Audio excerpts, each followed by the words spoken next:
Sim, tá de boa. O professor pode começar. Beleza, Letícia. Obrigado por me responder. Então, pessoal, boa noite a todas e todos. Eu sou o professor Alexandre e hoje a gente vai dar continuidade às aulas de filosofia. A nossa última aula foi há bastante tempo, né? E nós tratamos na nossa última aula o início da filosofia, né? Um pouco para que serve filosofia, que ela é uma novidade aí no vestibular da UFPR, né? Só está aí há 2 anos. Nós passamos, né, pelos gregos, que é onde surge há mais de 2.500 anos, né?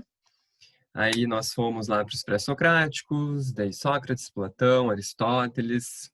Aí fomos para a Idade Média, que, como vocês devem lembrar, é, na Idade Média é feita uma filosofia que busca fazer ali um acordo, digamos assim, né, entre o cristianismo, entre a religião e a filosofia, né, a razão e a fé, será que elas se contrapõem? Será que elas podem se conciliar, né? E aí, hoje a aula vai ser sobre a filosofia moderna. Estamos aí na apostila 3 e na apostila 4. Então, nós vamos da aula 5 hoje até a aula 8. Tá bom? Eu tô com os slides aqui, eu vou compartilhar a tela com vocês. Aqui. Vocês conseguem ver, pessoal? Tá dando certo? Me respondam no chat. Deixa eu ver. Sim, beleza, então. Antes de começar, eu não sei se vocês leram a apostila, se vocês não leram, eu quero dizer o seguinte, eu já disse isso na última aula, na primeira, né? Mas a filosofia, as questões de filosofia na UFPR, elas têm sido bem tranquilas, sabe? E a apostila privilegia, a apostila de vocês é uma apostila boa, principalmente se a gente for comparar com a que estava no ano passado. É uma apostila boa, e essa apostila, ela privilegia apresentar a filosofia num aspecto histórico, né? Então a gente começou lá dos gregos, e conforme o conteúdo for passando, a gente vai chegar até os contemporâneos. Então, né, eu já falei, Grécia, Idade Média, Europa ali, e agora a gente vai, na aula de hoje, vamos falar da Idade Moderna, tá? Só que em todas as, né, na aula passada é importante para a gente se dar bem no vestibular da UFPR, né, eu já tinha dito isso, não é que a gente precisa decorar todos os autores, a gente precisa saber o que todos eles falaram exatamente.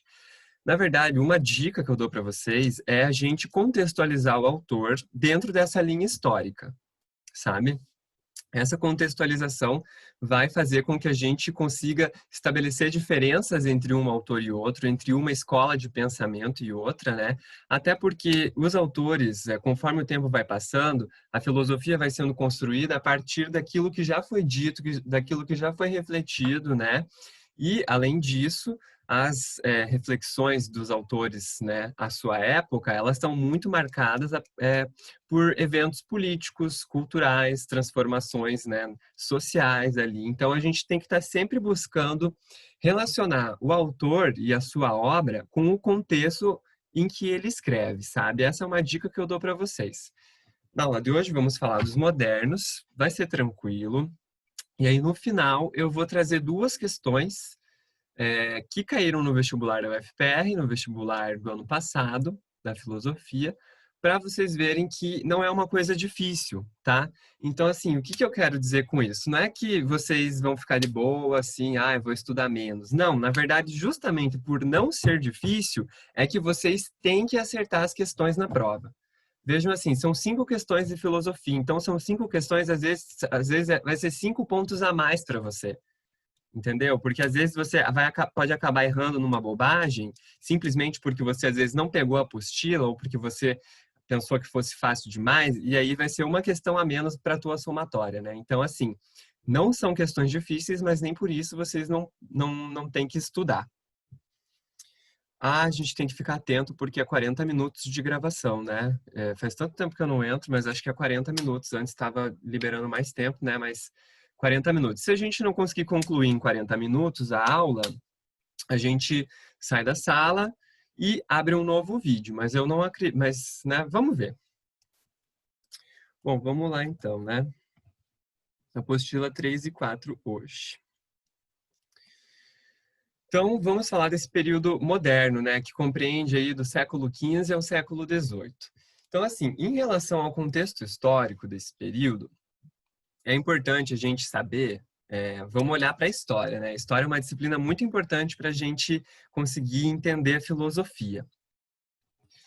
Como vocês já devem ter estudado, esse século, a partir do século XV, acontecem grandes transformações na sociedade, na Europa, né? E ali eu coloquei algumas transformações de histórica, né? Transformações relacionadas à cultura, à política, à economia. A gente tem aí o fim do feudalismo, né? O feudalismo, aquele regime de feudos em que cada um era fechado para se proteger, né? Uma economia de rural ali, e cada senhor feudal cuidando do seu feudo e às vezes competindo com outros para conquistar mais terras, né? A igreja muito poderosa junto com o senhor feudal, e a gente vai tendo certas transformações nesse sentido, né? O que vai dando espaço a esses feudos vão ser os absolutistas, né? Os reinos absolutistas com reis, com monarcas, que acabam agregando poderes entre eles, né? Para decidir a questão da justiça, decidir a economia. Todas essas transformações vão refletir na maneira como as pessoas vivem, na maneira como as pessoas se relacionam umas com as outras e, é claro, na maneira como as pessoas pensam. E aí que a gente consegue entender as mudanças dentro do campo da filosofia, né? Então, assim, é importante a gente entender que a Igreja Católica vai perdendo um certo terreno aí, como uma entidade importante para definir a política, né, e definir o que as pessoas podem ou não fazer e dizer, né? Mas ainda assim tem uma força grande, né? Mas em termos gerais é isso. E existe uma passagem ali, né, do teocentrismo, então, para o antropocentrismo. Teo é Deus, né? Centrismo a gente entende como centro. Então, assim, do Deus que está no centro ali, vai acontecendo uma passagem para o antropocentrismo. Antropo é homem, ser humano, na verdade, né? Não é homem, é ser humano. Então, assim, do Deus no centro vai se tornar um ser humano no centro. Então, essa é uma mudança grande, né? Na medida em que, como vocês lembram, lá na Idade Média, quem dominava tudo, inclusive as escolas, né? Lá pela escolástica, as universidades, na verdade, que escola não existia, era o pensamento religioso ainda, né? Mesmo que a fé, mesmo que a razão tivesse ali presente, ainda estava tendo uma busca para conciliar, né? Esses dois âmbitos. Mas aí na Idade Moderna já é umas coisas diferentes. Outras transformações, né? Começa a surgir novas rotas comerciais com as grandes navegações, né? Que Europa, Portugal, Espanha descobre não, né? A gente não pode dizer dessa forma, né? Navega até as Américas e encontram aqui os povos indígenas, né? E aí isso é uma grande novidade, né? Um novo mundo encontrado, né? Que eles chamam de novo mundo e o deles é o velho mundo. E isso, e essas rotas só conseguem acontecer, é claro, a partir das novas relações comerciais que estão se dando. A burguesia passa a surgir, né, como uma classe importante aí que vai fazer muito dinheiro, que vai começar a ter uma influência política, né? O feudalismo vai dando passagem para o capitalismo, que privilegia trocas comerciais, que incentiva a descoberta, a ciência, né?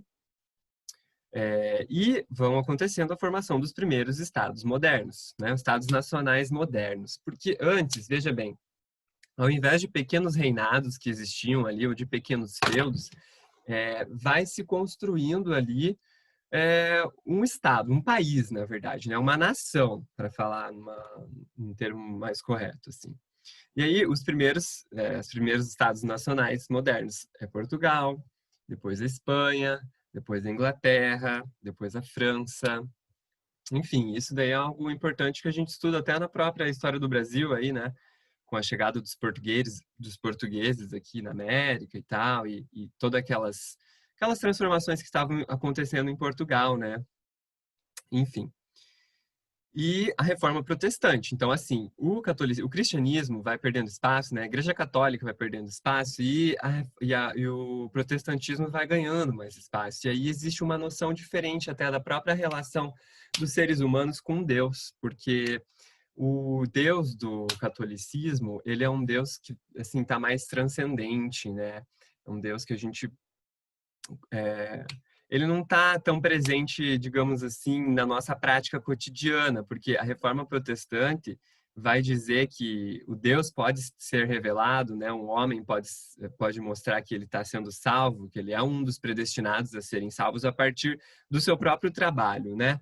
A partir da sua vida neste mundo, né? Então, assim, é uma questão mais terrena, de certa forma, assim, a relação do protestantismo com Deus, né? Então, enfim, isso vai ficar mais claro para vocês quando a gente conversar sobre o Weber em sociologia, né? Mas, enfim, e a imprensa também é inventada. Então, assim, o que significa a invenção da imprensa? Significa a produção de mais livros, de mais conhecimento, de uma forma mais rápida, né? Então, assim, isso é uma condição favorável para que a ciência possa se desenvolver, né? E em relação à transformação cultural, tem o Renascimento, né, ali no século XV e XVI na Itália, que esse é um movimento de inspiração nas ideias humanistas. Então, volta lá mais uma vez, alguns pensadores vão se voltar ao estudo da cultura greco-romana, vão voltar alguns filósofos em relação às artes, em relação à filosofia mesmo. Então, assim, existe todo um retorno aí da valorização da razão e da liberdade, né? Da liberdade do quê? Da liberdade da gente investigar o mundo, classificar o mundo, encontrar respostas para certos problemas que não estejam necessariamente atreladas à religião ou à fé, sabe? Né? Existem ali alguns questionamentos dos dogmas da Igreja Católica, né? Que o indivíduo moderno, que eu coloquei ali, né, aguçou seu espírito de observação sobre a natureza e dedicou mais tempo à pesquisa e experimentações, abriu a mente ao livre exame do mundo, né? Então a gente vai ter aí o desenvolvimento de novas ciências, né, da física, da biologia mesmo, e vão ter vários autores estudando os astros, né? Vai ter aí uma ruptura em relação àquela questão o que gira, se a Terra gira em torno do Sol ou o Sol gira em torno da Terra, né? Vão ter alguns cientistas preocupados com essa questão, enfim. E então, assim, essa questão da modernidade, né? A modernidade ela é diferente, então, da mentalidade medieval. Por quê? Porque a mentalidade medieval ela é um pouco mais contemplativa, submissa aos dogmas da Igreja Católica, né? E aí esse movimento renascentista vai questionar certas verdades aí, né? Bom, esse é um contexto da modernidade, tá? A modernidade tem essas características. E aí vamos passar para o primeiro autor que está lá na nossa apostila, que é o Nicolau Maquiavel, um autor incrível, que é considerado o pai da ciência política, né? Inclusive no curso de ciências sociais a gente lê o Maquiavel. E ele é um autor extremamente importante e a gente já vai entender o porquê, né? A obra principal dele é O Príncipe. E ele tinha o objetivo, com essa obra, de orientar as lideranças da Itália para que ela pudesse se unificar. Como assim se unificar? Porque, gente, como eu falei lá, né, nesse slide passado ali, esse é um momento em que as grandes potências vão surgindo, né? As nações vão surgindo. Começa com Portugal, depois Espanha, aí vai ali para a Inglaterra e para a França, né? E a Itália, ela era assim uma união, não era a Itália como a gente conhece hoje, né? Ela era uma união de condados ali, de cidadelas que tinha cada uma a sua administração. Só que isso acabava enfraquecendo, de certa forma, a Itália, porque aí ela não podia ter uma moeda única, não podia bancar as viagens, né, que Portugal, por exemplo, bancou, Espanha, enfim, não conseguia progredir, né? Não conseguia ver um progresso assim em vários aspectos da vida. Então, assim, era uma questão muito instável. Então, o Maquiavel escreve essa obra para contribuir com os líderes, né? Para ter uma nação forte, beleza? Então, ali eu coloco, né, que a Itália unificou-se posteriormente às outras potências, como Espanha e Portugal. Mas por que que o Maquiavel, então, é um autor importante para a filosofia e para a sociologia? Bom, porque esse é um autor que ele está falando de poder, ele está falando de Estado, é o pai da ciência política, né? Na ciência política a gente estuda muito poder. Mas o diferencial do Maquiavel é o seguinte, gente, ele é um autor, ele foi o primeiro autor que buscou pensar o poder e a política não em termos assim de que a política existe para o bem-estar comum, ou para a política ser boa, ela deve ser assim. Porque antes, Platão e Aristóteles, mesmo como eu coloco ali, quando eles pensavam na política, eles pensavam a política como um ideal. Qual é a melhor forma, qual é o melhor sistema que a gente pode seguir para que os homens e as mulheres, os cidadãos, né, que no caso da Grécia Antiga, uma mulher não podia ser cidadã, né? Qual que é o melhor sistema político para a gente viver em harmonia aí, né, ou viver bem? Então eles pensavam na política enquanto um ideal, tá? Na Idade Média, os valores e a moral religiosa deviam refletir na política e no governo, né? Porque tinha lá a Igreja Católica, tinha um grande poder entre os feudos e tal. Só que o Maquiavel, a importância dele é porque ele não pensa a política como ela deve ser. Ele não pensa o Estado como ele deve ser. Ele pensa o Estado como realmente é. E essa foi uma ruptura muito grande. Então, assim, valores morais nem sempre vão ter que ser seguidos para que a gente tenha um Estado forte, uma nação unida, sabe? Essa é a novidade do Maquiavel. É isso que tem que ficar na cabeça de vocês, isso que vocês têm que pegar do autor, tá? Então ali eu coloco, né, que existe uma diferença enorme entre a política tal como ela é e a política tal como ela deve ser, né? Tal como ela é, a gente pensa na realidade. Como algo deve ser, tá ligado mais a uma questão moral, né? Deve ser boa, não pode ser ruim. Então, assim, isso é uma questão mais ligada à moral. E aí o Maquiavel rompe, né, com essa questão moral. Assim, o Maquiavel, então, eu falei para vocês que ele não pensa que a política tenha que ser o bem comum, né? Ou que o Estado deve existir para o bem comum. Mas então, qual que é o objetivo do Estado? Né? Daí ele coloca lá na apostila de vocês, né? O autor diz o seguinte, que o Estado tem que existir, né? Que a política deve existir para a manutenção do poder e do Estado. E por que que ele pensa dessa forma? Exatamente porque na Itália que ele morava era totalmente enfraquecida porque ela não era unificada. Então, assim, quando alguém conquistava um determinado território, né, conquistava um povo, quando um príncipe, um rei conquistava um povo, então o Maquiavel resolveu escrever um livro mostrando, né, qual seria a melhor forma de um líder unir e guiar, né, a sua nação ali e dominar o povo para que ele pudesse se manter no poder. Não porque ele é um cara, não porque esse líder tem que ser um tirano, né, ou tem que dominar com a força. Não, não é por isso. É para a gente realmente ter um Estado moderno, unificado e sem grandes, né, transformações, digamos assim, que possam abalar essa autonomia do líder, né?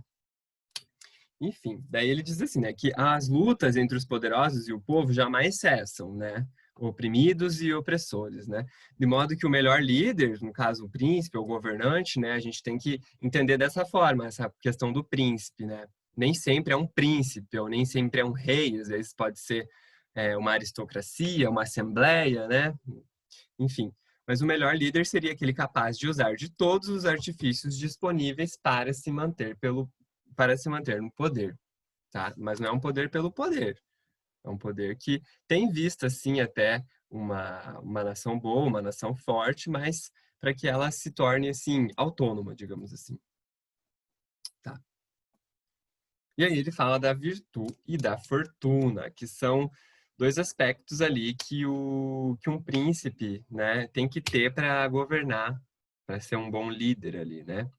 Para conseguir permanecer no poder, para não levar nenhum golpe, seja um golpe de outro líder ou seja até uma destituição do próprio povo que ele está governando.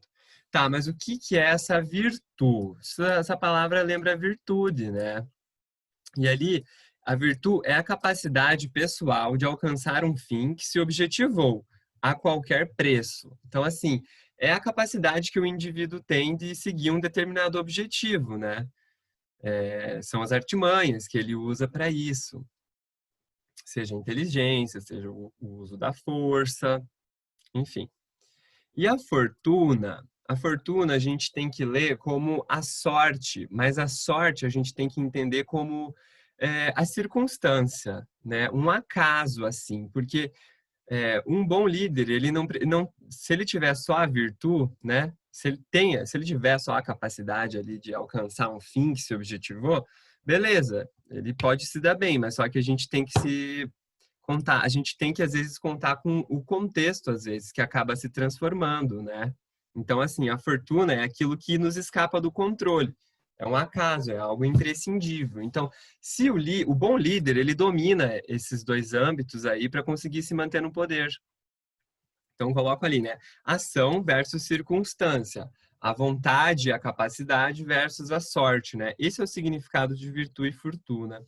Então, né, o sábio líder deve usar da virtude e da fortuna para se manter no poder. Mas é assim, para se manter no poder, não é um poder pelo poder. É o poder para conseguir unificar a sua nação, né, o seu povo. Tá tudo certo até então, gente? Eu nem sei há quanto tempo que a gente está aqui conversando. Caso caia assim sozinho, eu mando um novo link pelo WhatsApp para vocês, beleza? Tá tudo certo, galera? Pode me mandar um emojizinho aí no chat. E boa noite para quem acabou de entrar. Acho que foi a Larissa, não sei. Bom, então eu coloco ali, né? Que a conquista e a manutenção do poder, os principais fundamentos de todos os estados, tanto dos novos como dos velhos ou dos mistos, são as boas leis e o bom exército. Então, um príncipe, um governante, para ele ter sucesso em sua empreitada, né, de governar, ele precisa ter boas leis e um bom exército. Um bom exército, no caso, ele quer dizer um exército obediente, né, que não se volte contra o príncipe, que não faça uma revolta, né? Mas que seja um exército unificado e obediente ao príncipe para que, enfim, né? Porque isso já é ali uma noção de Estado, porque o Estado tem que conter o aparato legítimo do uso da força, né? Como diz o Weber. Tá. E aí tem essa frase famosa dele aí, né? Os fins justificam os meios. O que a gente pode entender por isso, né? Essa é uma frase importante que resume bem, né, o pensamento desse autor, do Maquiavel. E o que isso significa, né? Que governar não significa agir sempre para o bem. Significa estar atento às circunstâncias e usar dos meios para manter-se no poder, quaisquer que sejam eles, quaisquer que sejam os meios. Então, assim, os fins, no caso, o fim seria se manter no poder. Esse é um fim, mas é um fim de se manter no poder para que a ordem seja estabelecida, né? E aí, assim, para você manter esse fim, para você atingir esse fim, você pode se utilizar de qualquer artifício, né? Então, assim, o teu caminho, digamos assim, né? Eu coloco ali, né? A ação política, ela não cabe dentro dos limites de um juízo moral. Digamos assim, um bom líder, ele tem que agir conforme a moralidade, né? Ele não pode, por exemplo, nunca se utilizar da força. Maquiavel vai dizer, não, se você ficar bonzinho desse jeito assim, você pode perder o poder, pode perder o teu cargo. Então, assim, você às vezes vai ter que fugir da moralidade para poder se manter no poder. Então, assim, essa basicamente é a frase, isso é o significado da frase dele, né? Então, daí eu coloco ali, e a apostila também traz, né, para vocês. Será que Maquiavel é um pensador maldoso, injusto ou cruel? Olha só, tá mostrando aqui que vai acabar em 10 minutos essa reunião, meu Deus. Mas eu acho que a apostila 3, ela é basicamente... Ah, não, né? Enfim, qualquer coisa, a gente volta, daí eu vou mandar no WhatsApp o grupo, tá, gente? Mas vamos terminar aqui, né? Será que o Maquiavel, então, é um pensador maldoso, injusto, cruel, né? E, na verdade, não. Ele só está dizendo... Ele está sendo pragmático. Essa é uma palavra boa pro Maquiavel, né? Um autor pragmático. Ele está dizendo, olha, para você se manter no poder, você vai ter que agir dessa forma. Às vezes, você não vai poder ser tão bonzinho, sabe? Mas essas são as condições, né? Para um líder ali se manter no poder.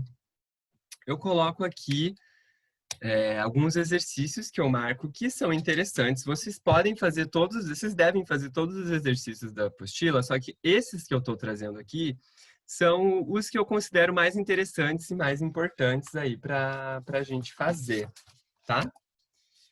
Acho que a gente pode fazer um antes de acabar o Maquiavel, daí a gente passa em outro vídeo e vamos para outros autores.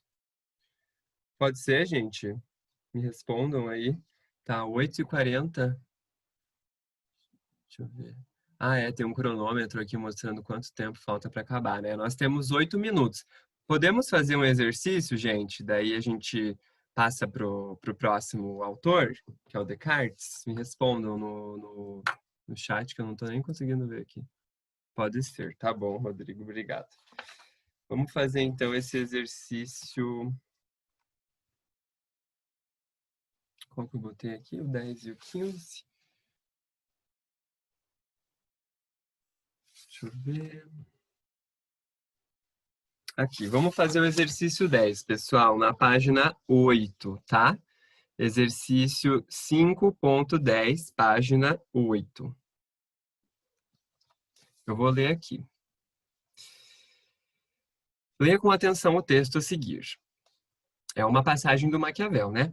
Não é necessário a um príncipe ter todas as qualidades mencionadas, mas é indispensável que pareça tê-las. Direi até que, se as possuir, o uso constante delas resultará em detrimento seu, ou seja, não vai ser uma coisa boa, né? E que, ao contrário, se não as possuir, mas afetar possuí-las, né? Se mostrar que possui, colherá benefícios. Daí a conveniência de parecer clemente, leal, humano, religioso, íntegro e, ainda ser de tudo isso, contanto que, em caso de necessidade, saiba tornar-se o inverso. Então, assim, vamos dar uma interpretada. Você não precisa ter todas essas qualidades, mas você pode demonstrar elas, tá? Mas, se for necessário, é o que ele está dizendo, né? Se for necessário, você vai ter que se tornar todo o inverso disso, dessas boas qualidades aí, como bom, íntegro, né? E qual que é a necessidade? É se manter no poder. Então, assim, os fins justificam os meios, tá? Então, vamos lá para as afirmações, né? Aí tem lá. Para Maquiavel, primeira afirmação. A virtude própria do príncipe está no agir conforme as circunstâncias. Sim, é isso, gente. Essa tá verdadeira. Por quê, né? Porque as circunstâncias, elas podem mudar, é o acaso, é a fortuna, né? E um bom príncipe, né, que é a virtude, vai saber conduzir a ação nesse sentido, né, para se dar bem. Daí a segunda ali. Se o príncipe não for realmente íntegro, não poderá governar por muito tempo, já que perderá o respeito dos seus súditos.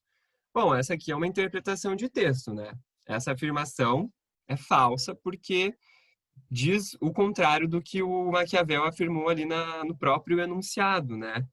Porque, assim, se o príncipe não for realmente íntegro, não, o Maquiavel está dizendo assim, se ele for realmente íntegro, ele pode até se ferrar, ele tem que se mostrar, parecer íntegro, tá? Isso já basta.